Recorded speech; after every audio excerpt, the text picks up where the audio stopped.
मला नाव माझी ओळख द्यायची मला असं काही वाटतच नाही, कारण मला लहानपणापासून सगळे आवडीची मुलगी का तुम्ही असं चेहऱ्याहून ओळखतात. मी जेव्हा धर्माबादमध्ये पहिल्यांदा गेले होते तेव्हापासून माझी हीच ओळख चालू आहे. मी जिथे पण जाते वडिलांच्या जिथे पण ओळखी आहेत तिथे तिथे मला स्नेहा असं कोणीच म्हणत नाही, तिथे मला सगळे आवडीची मुलगी का असं म्हणतात. आणि मला आता काय मी काय विचार करून आले नाही बोलायचं, पण बाबांबद्दल काही बोलायचं म्हणून आले.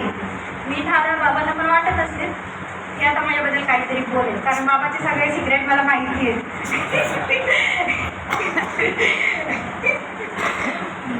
पण मी असं काही बोलणार नाही आहे, कारण त्यांनी असं काही केलंच नाही आहे की ज्यांच्याबद्दल काही बोलायचं आहे. त्यांचे जे कृत्य असतात ते सगळे लोकांना दिसून येतात, लपून छपून असं काही नसतं. आणि जे पण आहे, काल एक सर म्हणत होते सेवा करा, इकडे जा तिकडे जा रुग्णालयाचं, पण त्यांना रुग्णालयात असं स्पेशल द्यायची गरज नाही. ते जाता फिरता लोकांना रस्त्यात मदत करतात. जर त्यांच्याकडे 10 रुपये असतील, ते जात असतील कुठे, तर ते आपल्याला लागतील मग विचार करत नाही. ते रस्त्यात त्या माणसाला गरज आहे म्हणून ते तिथेच त्याची गरज पूर्ण करून पुढे सरतात. असं कोणत्या म्हणजे आपण जातो ना, पर्टिक्युलर जातो ना लोकांना दाखवण्यासाठी, फोटो काढण्यासाठी, मी केलो सेवा, हे घेऊन जायचं ते घेऊन जायचं, तशातलं ते नाही. आपल्याला पुढे आपल्याला देव आपल्या कर्मानुसार देईलच असा विचार करून ते आपल्याकडे जे आहे ते आधीच सगळ्यांना देतात. आणि आम्ही तिघं बहीण भाऊ, आम्ही मुली आहेत म्हणून त्यांनी आमच्यात काही फरक केला नाही आहे. जे आमच्या भावाला दिले तेच आम्हाला दिले. शिक्षणामध्ये पण त्यांनी तुम्ही मुली आहेत असं शिकू नका असं काही नाही म्हणलं. उलट माझ्या भावाला ते म्हणत होते, दोघी बहिणी इंजिनियर झाल्या, तुला शिकायची काही गरज नाही, तू आमच्या इथे राहा, तुला मी सगळं करून देतो, तू BSc कर, DEd कर, काहीतरी कर, तुझ्या बहिणी शिकल्या तू आमच्या जवळ राहा असं म्हणतो. बहिणी दुसऱ्यांच्या घरी जाणार, त्यांचं मला काही नको आहे, पण मी त्यांना शिकवणार, हे असं त्यांचं उद्दिष्ट होतं. आणि ते एक शिक्षक म्हणून आम्हाला पण खूप म्हणजे प्रेरणा दिली त्यांनी. आणि त्यांनी म्हणजे आता आपण आपल्या मुलांना फाऊंड करतो, यूट्यूबवर वगैरे पाहतो, सर्च करतो आपल्या मुलांना कसं शिकवायचं, काय शिकवायचं, पण मुळात त्यांनी जे आपले लहानपणापासून घातले ना त्यांचा टाईम, ते लहानपणापासून संघर्ष, आपण पहिली टाकण्यापासून त्यांनी संघर्ष केला. त्यांनी स्वतःच्या हिमतीवर पहिलीत गेलेले, पहिलीपासून जे शिक्षण घेतलेलं आहे ते सगळं त्यांच्या कर्तृत्वावर घेतलेलं आहे त्यांनी. म्हणजे आपण आपल्या मुलांना असं पाठवतो जा शाळेत, पण ते त्यांच्या हिमतीवर गेलेले. त्यांना काहीतरी करायचं होतं, काहीतरी ना करून दाखवायचं होतं घरच्यांना, आईंना, वडिलांना. आमच्या फॅमिलीत शिकणारे पहिले म्हणजे माझे वडीलच आहेत. आणि मग त्यांना वाटत होतं, आणि त्यांना ज्या प्रोफेशनमध्ये जायचं होतं ते जाऊ शकले नाही. ते पहिल्यांदा पायलट होणार होते, म्हणजे ते आकाशातच उडणार होते, पण त्यांना घरचा सपोर्ट काही परिस्थितीमुळं ते तिथं राहिले. नंतर ते डॉक्टर होणार होते, मग डॉक्टर त्याच्यात पण परिस्थितीमुळे त्यांचं तिथं पण पाय थांबला.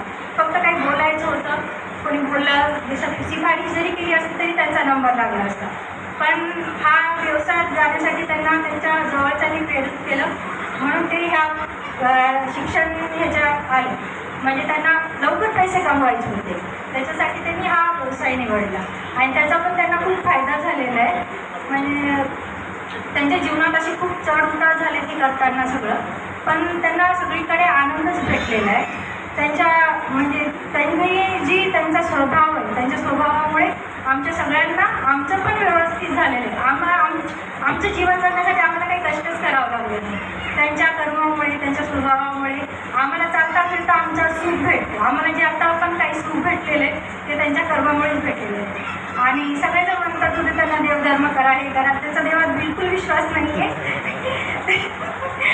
ते म्हणतात आपण जे आपल्या वडिलांची सेवा करतो, इतरांना मदत करतो, ज्यांना गरज आहे तेच आपले ईश्वर. माझी आई मागे लागत असते, देवधर्म करा, काहीतरी करा, गुरु करा पण मागे लागते, पण ते काहीच करत नाही. त्यांना म्हणतात मी एखाद्याला पाणी पाजवलं तरी ती सेवाच आहे. हे त्यांचं जे आयुष्य आहे, आता ही सेवानिवृत्ती म्हणून मला तर वाटतं हे योग्यच झालेलं आहे. आणि त्यांनी आतापर्यंत जेव्हापासून त्यांना कळतं त्यांनी आराम केलेलाच नाही आहे. सेवानिवृत्ती म्हणजे आता त्यांचा एन्जॉयमेंटचा टाईम आहे, त्यांनी ते केलं पाहिजे. आणि इकडं तिकडं आता कुठेच लक्ष नाही देतात. आता आमचं झालं त्यांच्या नातवामध्ये लक्ष देत आहे. आता त्यांचं काय करायचं, त्यांना कुठे ठेवायचं, मला वाटतं ते त्यांनी करू नये. आता आपल्याच ह्याच्यात आपण आपली पत्नी ते कसे सुखी राहाल, कुठे फिराल काय नाही हा विचार करावा. आणि त्यांनी आम्हाला खूप सुख दिले. आम्ही व्यवस्थित आमचं जीवन घालून आम्हाला त्यांनी तेवढं कॅपेबल बनवलं की आम्ही कसं जगायचं. तर आता त्यांनी त्यांच्या आयुष्याकडे लक्ष द्यायला पाहिजे.